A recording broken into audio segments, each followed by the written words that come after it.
What if, when Hollywood's most grounded legend walks into daytime TV, just as a network is about to pull the plug on its top late-night show?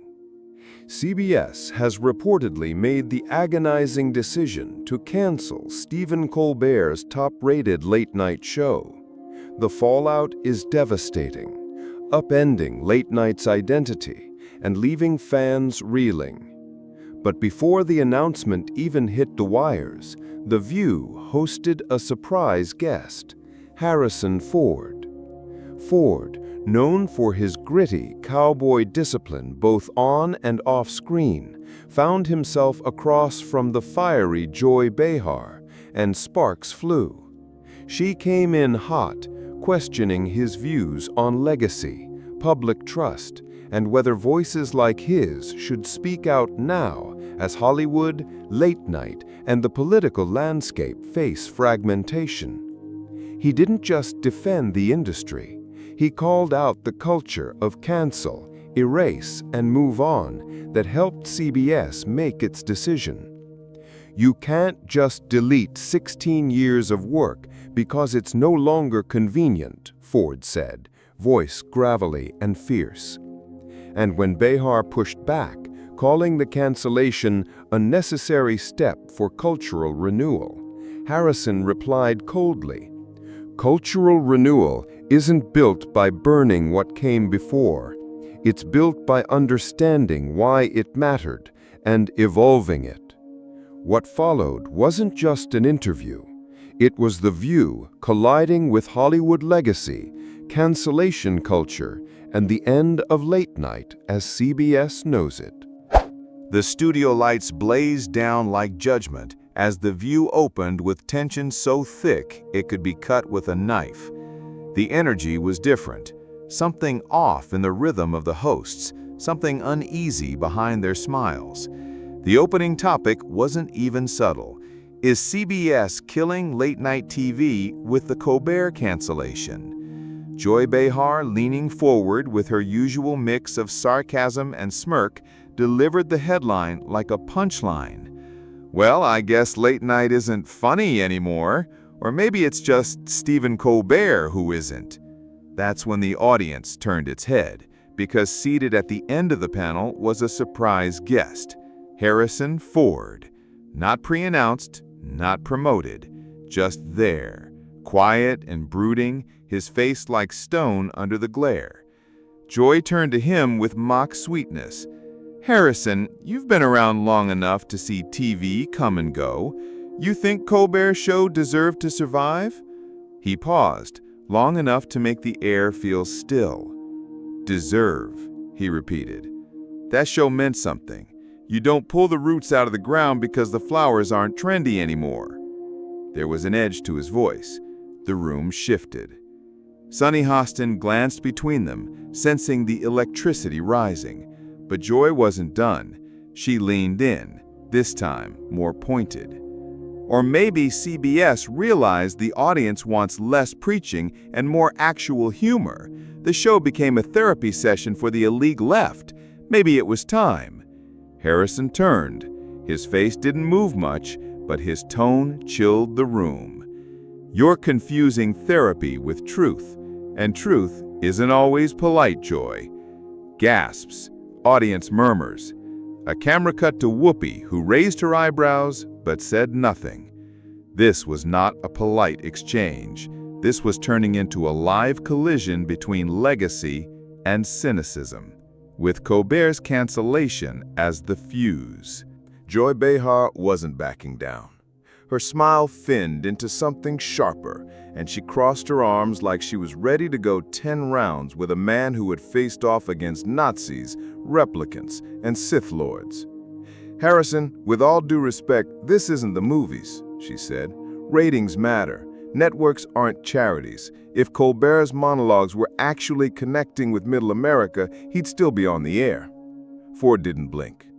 Maybe Middle America's tired of hearing jokes that don't make them think. Or maybe they've been spoon-fed so much garbage they forgot what real satire looks like. The tension thickened. Joy scoffed. Oh, please, don't act like Colbert was some kind of comedic prophet. He turned every show into a sermon. People tune in to laugh, not to be scolded. That's when Harrison leaned forward. And maybe laughter's not what we need right now. Maybe a little scolding is exactly what this country deserves. The audience reacted. Some clapped, others gasped. Sonny Hostin interjected, trying to keep the train from flying off the rails. Let's be clear, though. Colbert didn't just get canceled in the internet sense. This was CBS, a major network, pulling the plug on a #1 show. That's historic. Something bigger's at play. Joy's eyes flashed. You think the big bad network pulled the plug just for ratings? Or maybe because the tone got too smug, too blue coastal, too... She didn't finish the sentence, but everyone felt the word she wasn't saying. Liberal. Ford cut her off, his voice colder now. You're trying to frame this like he was the problem, when the truth is, he was a mirror, and some people, especially in power, don't like what they see when they look into it. It was the first moment where the audience went completely silent. Joy leaned back in her chair, visibly irritated, as Whoopi Goldberg finally spoke up, one line, almost under her breath. Here we go. The fire was no longer building, it was beginning to blaze. The moment that lit the powder keg came fast, and it came from Joy. Let's stop pretending Stephen Colbert is some kind of martyr, she snapped. He alienated half the country every night. Harrison, you're defending him like he's Walter Cronkite, but he wasn't reporting the news. He was dividing people with smug superiority. That hit Harrison Ford like a slap. He sat forward, voice tight but furious. That's rich, coming from someone who's made a career off polarizing takes and punching down. You're mad because Colbert's voice was louder than yours. Gasps echoed across the studio. Joy's face flushed crimson. Excuse me, she said sharply. You think I'm jealous of Stephen Colbert? I've been doing this longer than you've been pretending to be president in movies. The audience oohed, and the other co-hosts went quiet. Even Whoopi looked up from her notes. Harrison narrowed his eyes. Pretending to be president is one thing. Watching the real thing collapse while you laugh from the sidelines, that's cowardice. Now Sonny Hostin leaned in, alarmed. Okay, but Joy wasn't letting go. Don't you dare question my patriotism, she barked. I've stood up for democracy more times than your whole generation of Hollywood tough guys. Ford stood up, slowly. You don't stand up for democracy by mocking half the country and silencing the ones who call it out. Security shifted in the wings. The audience had stopped clapping, stopped cheering. Everyone was holding their breath. Joy, still seated, jabbed a finger in his direction. You want to be the voice of truth? Then admit this. Colbert was canceled because he stopped being funny. End of story. Harrison stared at her, stone-faced. No. He was canceled because he still had the guts to tell the truth. Silence. Just silence. This wasn't just a disagreement.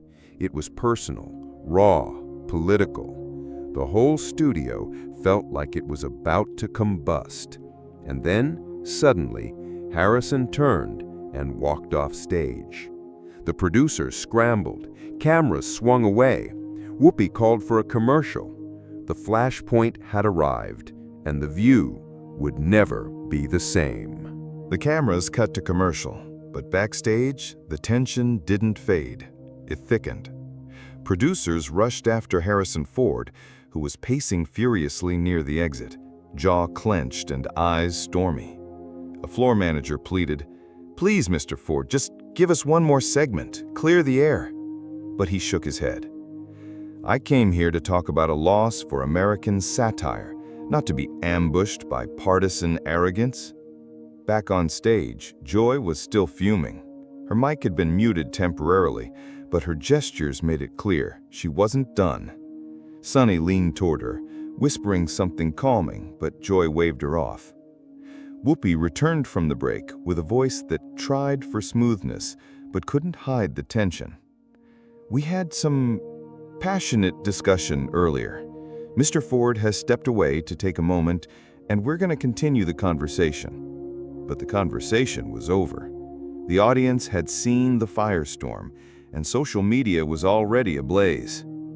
Clips of Joy pointing fingers and Harrison storming out flooded Twitter, TikTok, and YouTube within minutes. Some hailed Ford as a truth-teller defending Colbert's legacy. Others praised Joy for calling out elitist nostalgia for a show they believed had run its course. CBS executives, meanwhile, were watching in horror. Their internal decision to cancel The Late Show had already sent shockwaves. Now this very public brawl added fuel to the fire, and suddenly their agreement decision had become the focal point of a national debate. The View's official account released a vague statement. Today's discussion reflected the deep feelings many Americans have about media, satire, and public discourse. We stand by open dialogue. But insiders knew the damage was done. By the end of the day, Harrison Ford's team announced he would not be returning to The View anytime soon, if ever. Joy, meanwhile, doubled down on her position in an Instagram Live, saying, "You don't get to romanticize someone's ratings crash and call it bravery." The line divided viewers even more. Late-night hosts began referencing the View clash in their own monologues. Media analysts dissected every word of the argument on cable news panels. What began as a routine appearance had triggered a week-long media storm. And through it all, Stephen Colbert remained silent, but his name had never been louder. The audience was still reeling when the final segment began. Whoopi attempted to smooth things over, her voice tight with unease. "We appreciate everyone sticking with us today. As always, The View is a place for passionate discussion." But before she could finish, the side curtain rustled. Harrison Ford re-emerged from backstage, slowly walking back to his seat, jaw still set, posture stiff. The crowd erupted in surprise applause, half relief, half disbelief. Joy didn't look up. She flipped through her note cards, avoiding eye contact. Harrison sat down, leaned forward, and said directly into the camera, "You don't cancel voices like Colbert's and expect the rest of us to play nice. That's not how this works." Joy finally snapped. "Oh, please. Colbert wasn't canceled because of politics. He was canceled because he lost the room. It happens, even to icons. You don't get a lifelong pass." The table went silent. The crew froze. Whoopi blinked, unsure how to proceed. Then Ford pushed back from the table. "I've seen egos before, but I didn't expect to find one this loud sitting across from me." Joy fired back without hesitation. "And I didn't expect a Hollywood legend to act like a martyr on daytime television." The tension hit critical mass. Without another word, Ford stood, unhooked his mic, and walked off the set again. But this time, it wasn't just a break. This was final. He didn't glance back, didn't acknowledge the stunned panel, just walked straight past the cameras, past the audience now holding their breath, and disappeared through the studio doors. The room stayed silent for a long beat before Sunny spoke softly, almost to herself. "Wow." Joy smirked and muttered, "Guess he really couldn't handle The View." The audience didn't clap. There were no cheers this time, just an eerie quiet, like everyone had just witnessed something bigger than a talk show moment, something raw, something real. By the end of the day, Harrison Ford Walks Off The View trended #1 on every platform. And the final clip, Ford's last words, Joy's stunned expression, and that slow, deliberate exit would be replayed across the internet for weeks. Because that wasn't just a walk-off. It was a message, and everyone heard it loud and clear. In the hours following Harrison Ford's dramatic exit, social media exploded. Clips of the confrontation flooded X, TikTok, and YouTube. One video, captioned, "Harrison Ford shuts down Joy Behar, walks off in protest over Colbert cancellation," racked up 5 million views in 2 hours. Memes of Joy's expression, mid-retort, were everywhere. The phrase, "You don't cancel voices like Colbert's," was already being screen-printed on T-shirts. Even celebrities began to weigh in. Jon Stewart reposted the clip with a single word, "legend." Meanwhile, Joy Behar remained unusually quiet. No tweets, no post-show interviews, just silence. Producers inside The View were reportedly in panic mode. ABC executives called an emergency meeting. One source claimed Joy was advised to take a short leave to let things cool down. She refused. As the storm raged online, Harrison Ford released a short statement through his rep. "I stand by what I said. Silencing sharp voices in this country, whether through corporate decisions or media pressure, is not a neutral act. I won't pretend otherwise." That statement was shared over 100,000 times in under 24 hours. But what truly shook the public came next. 3 days later, The View returned live. But something was off. Joy was absent. Whoopi addressed the elephant in the room immediately. "Joy's taking a short personal break. These past few days brought out strong opinions and strong consequences." Sunny, more somber than usual, added, "We all love a good debate, but respect has to be at the heart of it. We've been reminded of that." Meanwhile, Harrison appeared via video call on Jimmy Kimmel Live, calm and unapologetic. "I didn't walk off to make a scene," he told Kimmel. "I walked off because sometimes silence speaks louder than shouting." Then came the real twist. CBS released an internal statement suggesting Colbert's show might return in a reimagined format, citing unprecedented public response and overwhelming support. And just like that, the tide began to turn. Not just for Colbert, not just for Ford, but for the very conversations happening on daytime television. In the weeks that followed, what had begun as a fiery walk-off turned into something much bigger. This wasn't just about Harrison Ford or Joy Behar anymore.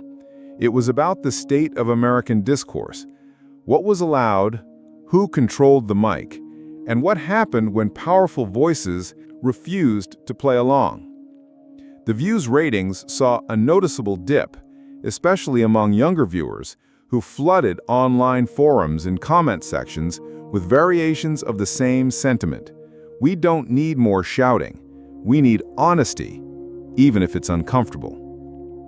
Harrison Ford unexpectedly became a symbol of principled resistance, not the kind that came from rage or chaos, but from dignity, quiet strength, the courage to say enough when a line had been crossed.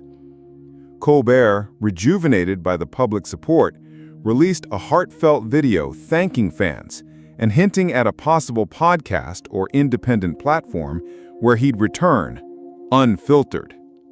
And Joy? She returned to The View a month later, but the tone had shifted.